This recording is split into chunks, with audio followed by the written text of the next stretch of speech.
وأسفاه إن الكثيرين سيكرهونك لمميزاتك لا لعيوبك، وقد تسلم ممن حرمتهم ولا تسلم ممن أعطيتهم. سيأخذون منك بيد ويطعنونك بالأخرى. هذه الدنيا مليئة بالجحود.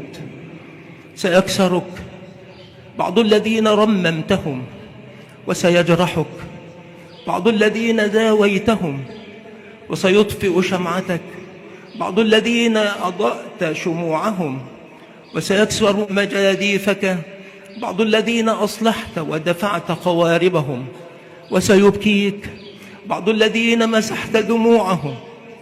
ومع هذا كله كن خيرا، كن خيرا، ولكن لا تنس أن أول ما يفعله الأعمى بعد أن يبصر هو أن يلقي عصاه.